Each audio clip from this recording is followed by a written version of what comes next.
अब हम चौथे मकान का पढ़ रहे हैं, फोर्थ वाला हाउस। चौथा वाला मकान, house which is self occupied for part of the year and let out remaining part of the year, यानी कि कुछ पार्ट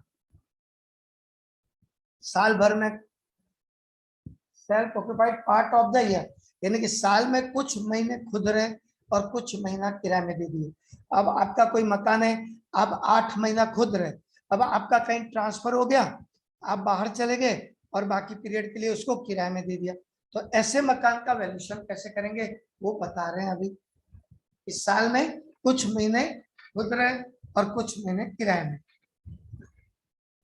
ऐसे मकान का एनुअल वैल्यू कैसे कैलकुलेट होगा। सबसे पहले ग्रॉस एनुअल वैल्यू, उसमें क्या लेते हैं अपन, एक्सपेक्टेड रेंट। अब देखो, आप मान लो 8 महीने आप रहे, 4 महीने बस किराए में दिया आपने, तो भी यहाँ पर एक्सपेक्टेड रेंट पूरे 12 महीने का आएगा। पूरे 12 महीने का एक्सपेक्टेड रेंट पूरे 12 महीने का आएगा। मतलब म्युनिसिपल वैल्यू और फेयर रेंट पूरे 12 महीने का लेके कंपेयर करेंगे। और उसके बाद एक्चुअल रेंट लेकिन उतना ही लेंगे जितना पीरियड के लिए आपने किराया में दिया। और मान लो इस क्वेश्चन में स्टैंडर्ड रेंट दिया हुआ है, मान लो स्टैंडर्ड रेंट दे देगा तो पहले आपको एक्सपेक्टेड रेंट को स्टैंडर्ड रेंट से कंपेयर करना पड़ेगा। तो स्टैंडर्ड रेंट भी पूरे 12 महीने का देखेंगे, एक्सपेक्टेड रेंट भी पूरे 12 महीने का, स्टैंडर्ड रेंट भी पूरे 12 महीने का। जो दोनों में कम होगा उसको लेंगे अपन। उसके बाद फिर एक्चुअल रेंट से कंपेयर करेंगे। यदि क्वेश्चन में स्टैंडर्ड रेंट दिया रहेगा तो, स्टैंडर्ड रेंट नहीं दिया तो डायरेक्ट एक्सपेक्टेड रेंट को एक्चुअल रेंट से कंपेयर कर देंगे। और एक्चुअल रेंट आपको उतना ही लेना है जितना पीरियड आपने किराए में दिया। 4 महीने किराए में दिया तो 4 ही महीने का आएगा, 8 महीने किराए में दिया तो 8 महीने का। लेकिन एक्सपेक्टेड रेंट, स्टैंडर्ड रेंट ये सब दिया तो पूरे 12 महीने का लेंगे। अब विच एवर इज हायर, जो दोनों में ज्यादा हो उसको लेंगे अपन।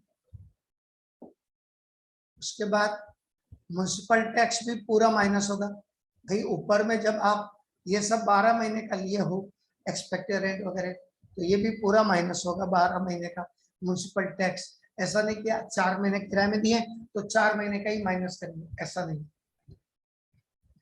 पूरा पूरा 12 महीने का माइनस होगा म्युनिसिपल टैक्स। लेकिन म्युनिसिपल टैक्स हमेशा कोई भी क्वेश्चन रहेगा तभी माइनस करते हैं जब पे करते हैं। क्वेश्चन में कभी बोल दे कि म्युनिसिपल टैक्स पे करना बाकी है, म्युनिसिपल टैक्स यदि पे करना बाकी है तो उसका डिडक्शन नहीं मिलेगा। उसके बाद माइनस डिडक्शन, वही 2 deduction, standard deduction 30% of annual value और interest on loan whole amount, वो भी पूरा माइनस हो जाएगा 12 महीने का। ऐसा नहीं कि 4 महीने किराए में दिए 8 महीने खुद लिए तो 4 ही महीने का यहाँ पे माइनस करेंगे, ऐसा नहीं, पूरा का पूरा फुल जितना इंटरेस्ट ऑन लोन है पूरा माइनस हो जाएगा। तो ये था ऐसा मकान जो साल भर में कुछ पीरियड खुद के लिए कुछ पीरियड किराए में दिए। अब क्या दिया लास्ट में, एक रिकवरी ऑफ अनरियलाइज्ड रेंट और बेड एब्सेंट। कोई किराया आपका डूब गया था और वो वापस रिकवर हो गया, उसको बोलते हैं रिकवरी ऑफ अनरियलाइज्ड रेंट और रिकवरी ऑफ बेड एब्सेंट। और उसके बाद एक और दिया है receipt of arrears of rent. कोई पुराना किराया मिला, कभी कभी कोई किराएदार किराया पहले पे नहीं किया था, पुराना किराया अभी लाके दे रहा है, मतलब वो बेड एब्स नहीं हुआ था लेकिन वो उसने बाद में पे किया, उसको बोलते हैं एरियर्स ऑफ रेंट। या फिर कभी कभी ऐसा भी होता है कि आपने अपने किराएदार को बोल दिया कि भाई हम आपको आगे मकान तभी कंटिन्यू किराए में देंगे जब आप पिछले 2 साल का किराया हमको बढ़ा के दोगे। तो हम आपको आगे मकान कंटिन्यू करेंगे, नहीं तो नहीं देंगे। पिछले 2 साल से आपको 500 रुपए पर मंथ किराया बढ़ा के दो बोल दिया आपने, तो उसको बोलेंगे वो arrears of rent.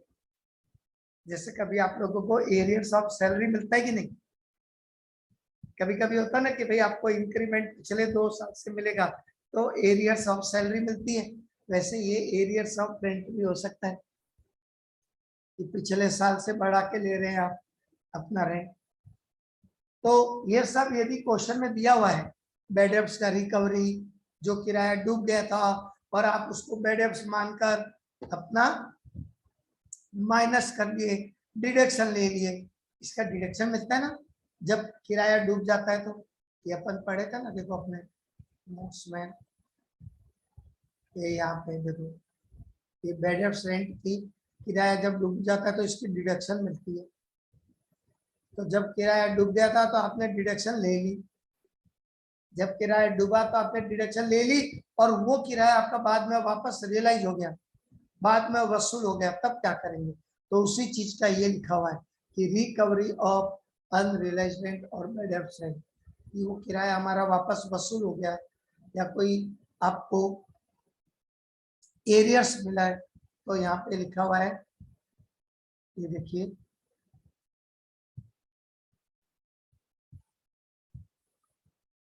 if SSC of house property has received arrears of rent or unrealized rent यानी कि bad debts in the previous year, then 30% of such amount, 30% of such amount shall be allowed as standard deduction। 30% जो है वो standard deduction के रूप में minus करेंगे, उसके बाद इनकम में जुड़ेगा। मान लो मेरा 10,000 रुपए कोई पुराना डुबत किराया वसूल हुआ है, तो 10,000 में 30% यानी कि 3,000 रुपए माइनस करके इनकम में जुड़ेगा 7,000, हाउस प्रॉपर्टी की इनकम में ऐड हो जाएगा। तो ये थे हाउस प्रॉपर्टी के रूल्स रेगुलेशन। अब अपन ये 4 नंबर तक तो क्वेश्चन आपको बता दिया था मैंने, जिसमें केवल एनुअल वैल्यू का बस कैलकुलेशन था। 4 तक अपन जो क्वेश्चन बनाए थे इसमें केवल एनुअल वैल्यू का था। अब ये देखिए क्वेश्चन नंबर 5, आप लोगों ने इसका प्रिंट आउट करवा लिया होगा, जिन लोगों ने नहीं करवाया उन लोग भी प्रिंट आउट करवा लीजिएगा। सर ये ग्रुप में डाल दीजिएगा तो सर प्रिंट आउट करा लेंगे। हाँ, आप लोगों को ग्रुप में मैंने अभी कल ही जोड़ा है, तो आप लोगों को भेज दूंगा मैं ये। जी। Mister Ram owns a house property. Its annual letting value is ₹80,000 during the previous year. मकान का एनुअल लेटिंग वैल्यू 80,000 रुपए दिया हुआ है।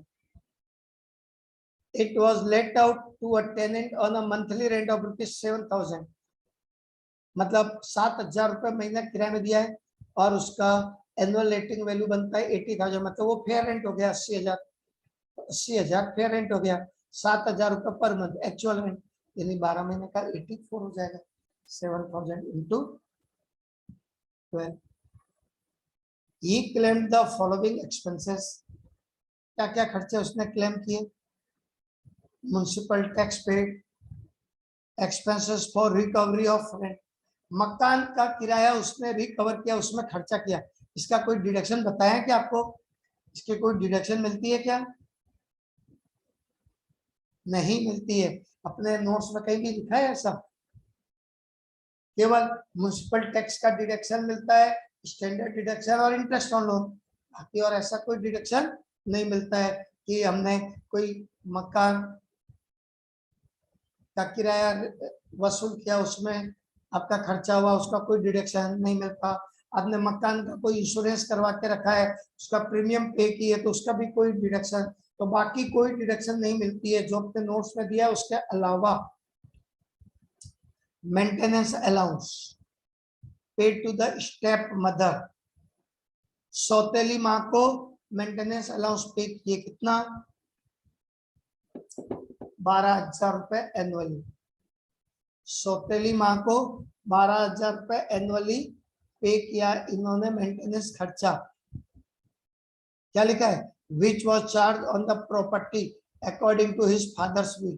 पिताजी के वसीयत के अनुसार सौतेली माँ को मकान की इनकम से 12,000 रुपए पे करना है हर साल। तो इसका कोई डिडक्शन मिलता है क्या? तो इसका भी कोई डिडक्शन नहीं मिलता। ये सब डिडक्शन नहीं है हाउस प्रॉपर्टी में। अपन जो डिडक्शन पढ़े उसके अलावा कुछ भी दिया हो तो उसका कोई मतलब नहीं। The house remain vacant for 1 month. मकान 1 महीने खाली रहा तो उसका डिडक्शन मिल जाएगा। प्रीवियस ईयर में 1 महीने खाली रहा तो find out the income from house property for the assessment year 21-22। Question number 4 तक अपन बनाए थे। देखो ये 4 है, ये क्वेश्चन 3 है, ये 2 है, 3 कहाँ गया? ये था क्या 3? ये 2 है, ये 1 है, 3 भी तो बनवाए थे क्वेश्चन सर। नंबर ही नहीं डाला। हाँ सर 3 में 3 ABC करके 3 बनाए थे सर आपने। हाँ 3 बताए तो थे, क्या मालूम इसमें सेव नहीं हुआ होगा। क्वेश्चन नंबर अभी जो अपन रीड किए 5वां, computation of taxable income from house property of mister Ram लिख देता हूँ मैं। और क्या राम ही तो दिया ना नाम, ऑफ मिस्टर राम।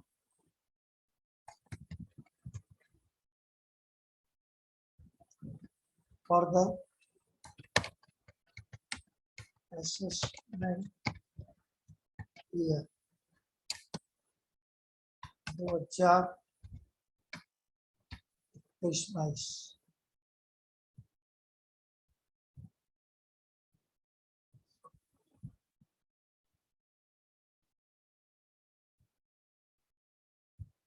अब कैसे करेंगे अपन?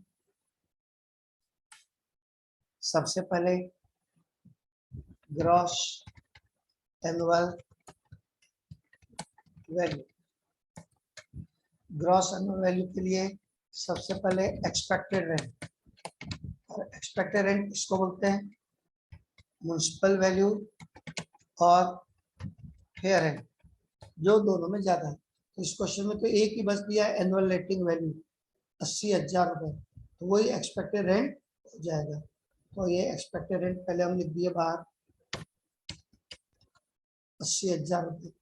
खाली एक ही दिया हुआ है एनुअल रेटिंग वैल्यू करके, म्युनिसिपल वैल्यू वगैरह नहीं दिया है। अब इसको किससे कंपेयर करेंगे एक्सपेक्टेड रेंट को? एक्चुअल रेंट से। क्वेश्चन में एक्चुअल रेंट दिया 7,000 पर मंथ। 1 महीना खाली भी रहा है तो पहले तो पूरे 12 महीने का लेंगे अपन। ये 84,000 विच एवर इज हायर, जो दोनों में ज्यादा है वो बाहर लिख देंगे।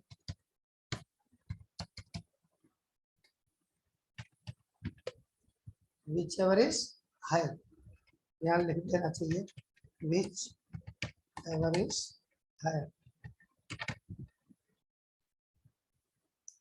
अब इसमें माइनस, एक तो मकान खाली रहा 1 महीने, वो माइनस होगा लॉस ऑफ रेंट और वैकेंसी ऑफ हाउस। मकान 1 महीना खाली रहा है 7,000 इंटू 1, 7,000 ये माइनस हो जाएगा। और म्युनिसिपल टैक्स वो भी माइनस होगा, municipal tax paid by owner.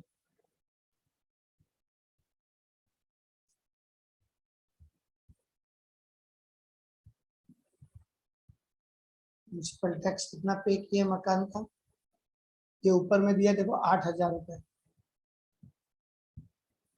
8,000 पे किए, 8,000 माइनस हो जाएगा।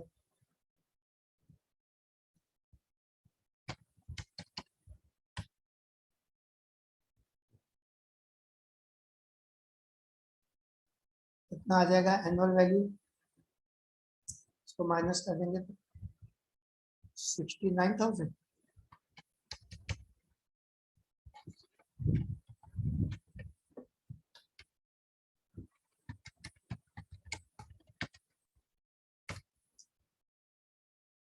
Annual value 60,000।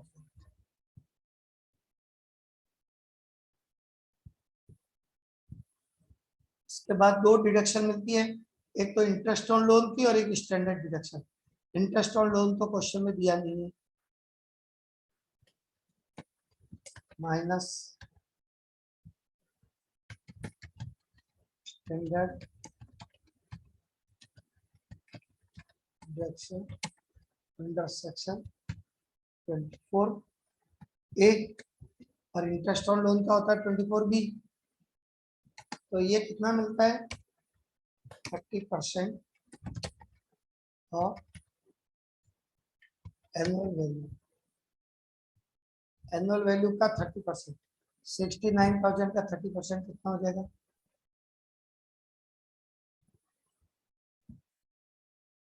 तो 20,700। 20,700।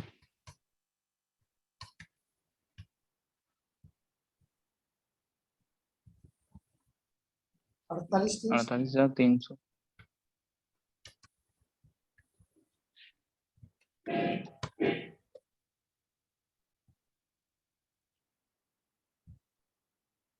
ये आ गया इनकम फ्रॉम हाउस प्रॉपर्टी या taxable income from house property.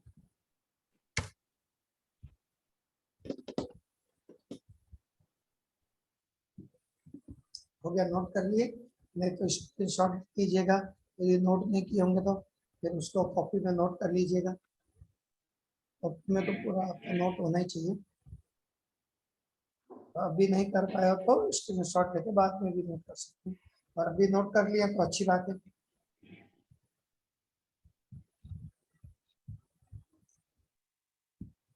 Question number 6 mister Joseph, इसमें इंटरेस्ट ऑन लोन वगैरह का है कैलकुलेशन, आज मैंने समझाया ना आपको इंटरेस्ट ऑन लोन का, तो ट्राई कीजिएगा इसको, 6 नंबर पर ट्राई कीजिएगा आज।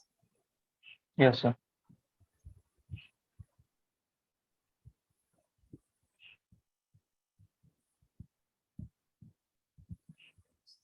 सिक्स प्लस ट्राई कीजिएगा, बाकी कल देखते हैं अपन, फिर 2-4 क्वेश्चन और बनाएंगे तो फिर आपको प्रैक्टिस के लिए और क्वेश्चन मिल जाएंगे। ठीक है फिर, जय जी। जिनेंद्र।